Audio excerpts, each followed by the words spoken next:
Yo, welcome to your first look at the Samsung Galaxy S24 series, and I think they're way more interesting than they look on the outside. So we got three new phones today: Galaxy S24, S24 Plus, and S24 Ultra. And as expected, yes, they look very similar to the S23 lineup, especially design-wise, but it's when you get under the hood, and especially with software and the whole Samsung AI thing, that it gets way more interesting. So first, let me start with everything that's physically new, because the list actually isn't long. So on the outside, S24 and S24 Plus are going to look just like last year. Same dimensions, same body sizes, the camera rings, the button placement. There's just new colors: black, gray, violet, and yellow. All matte instead of glossy, which I was not expecting, but I like it. And then it's squared off, basically exactly like an iPhone.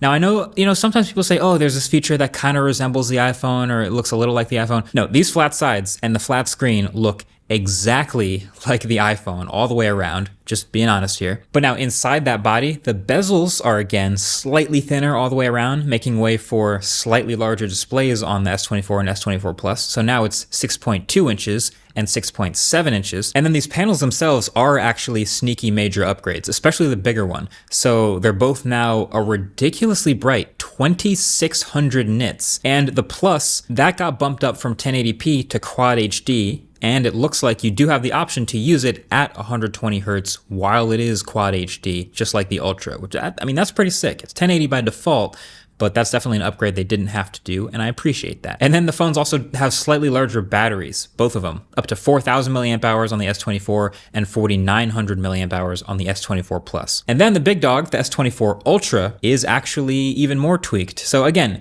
it looks similar, obviously, but it's trimmed up just a tiny bit. It's just a little bit thinner. And then these side rails are now titanium instead of aluminum. Well, I've never heard that before. And the display up at the front is now completely 100% flat from corner to corner.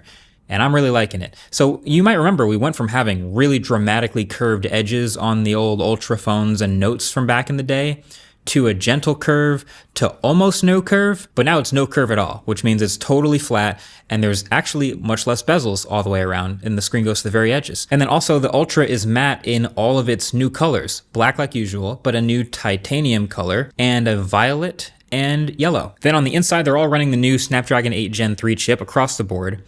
And then the cameras.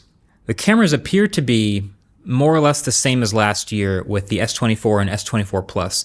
But the S24 Ultra, they've shook it up just a little bit. So the Ultra phone, we've gotten used to having this space zoom. So it was the 200 megapixel main camera, but then it had two telephotos, a 3X and a 10X. But with this new S24 Ultra, you still get the 200 megapixel main camera, but then a 3X telephoto and then a new 5X telephoto, which is kind of curious, but I actually think it makes sense here.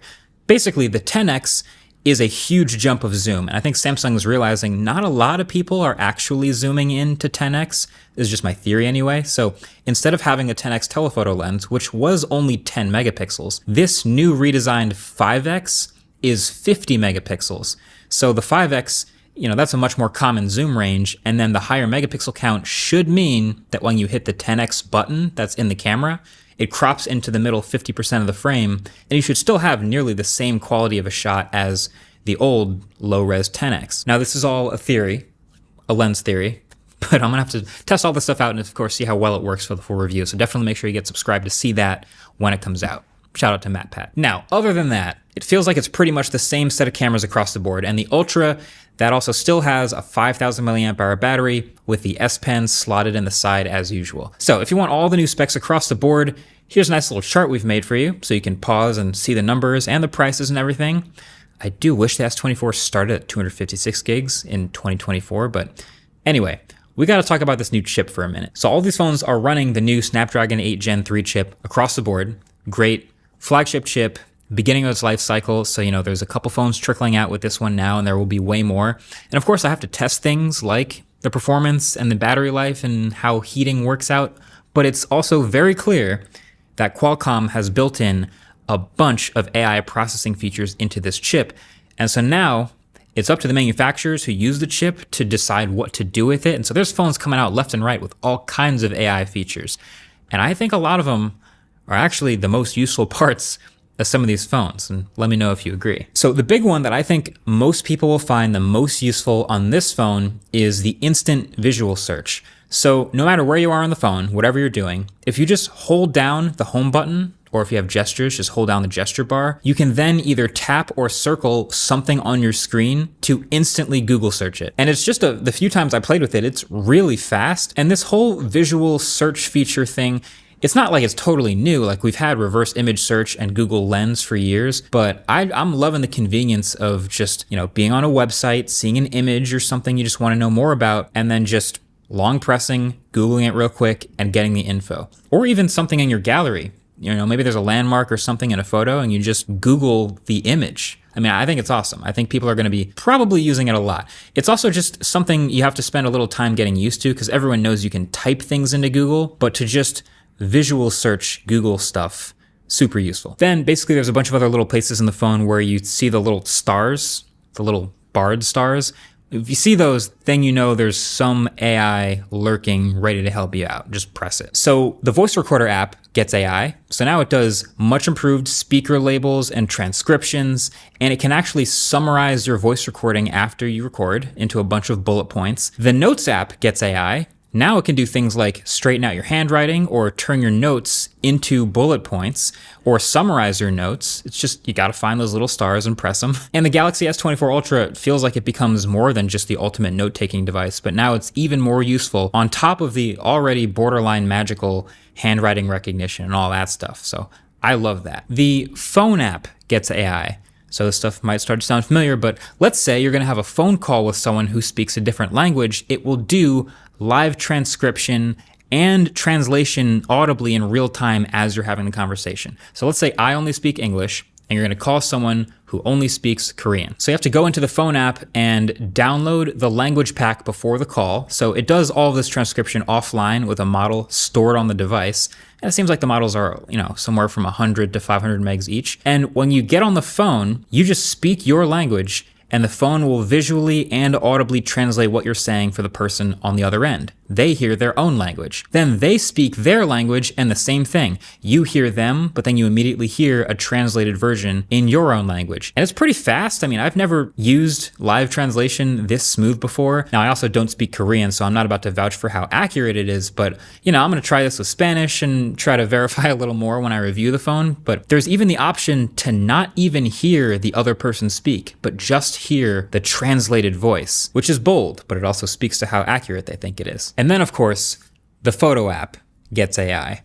This one's not a shocker, but it's also kind of shocking how close it is to some other things that we've seen before. So once you have a photo, you hit the info button with the stars, and you can do a couple simple things like add background blur, or erase an object in the background, or remaster a photo, which seems like it's just doing some color and lighting and balance tweaks automatically. That's cool. It works. I think a lot of people will just find that stuff useful right off the bat. But once you go into the editor, you'll see in the bottom left-hand corner a familiar group of stars that are back. It's literally a full-on magic editor, just like the Pixel. So you jump in there, you can circle things, highlight things to move around, and of course it's even more precise with the S Pen, but then it literally does the same thing. It takes a few seconds to generative fill the background, it plays a nice little animation, and then when it's done, it spits out a few options of a new photo that is just completely fake.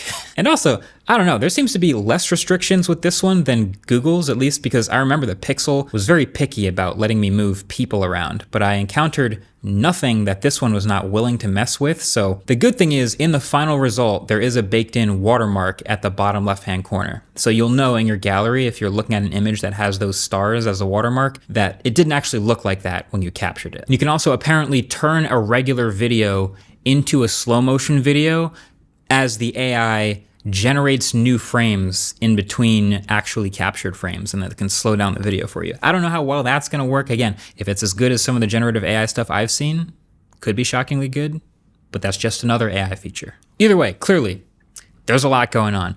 Now it's kind of funny, Bixby is like sort of the main character of AI on Samsung phones in the past, and I don't really see any indication that Bixby itself is actually taking big leaps forward. It's still on the phones, it still works, but we'll have to see. I'm gonna test that. I gotta test how good these screens are, how well these new cameras work, and all that stuff. And maybe there's some other stuff buried in that I haven't found yet that isn't just blatantly copying Apple's homework. And also, if you want your phone to look at least a little different, I checked with channel sponsor Dbrand, and they confirmed that they're ready to go with the grip case shipping around the same time that Samsung will be shipping out these phones. One thing I've always liked about the grip case is they actually individually do the precise cutouts of the camera lenses instead of just one big lazy window cutout. Oh, and bonus, they added MagSafe compatibility this year for the S24 series. So if you want a clean, protective, matte black, magnetic case, well, that link's in the description. Either way, let me know what you think of these new phones, and let me know what you want to see in the full review.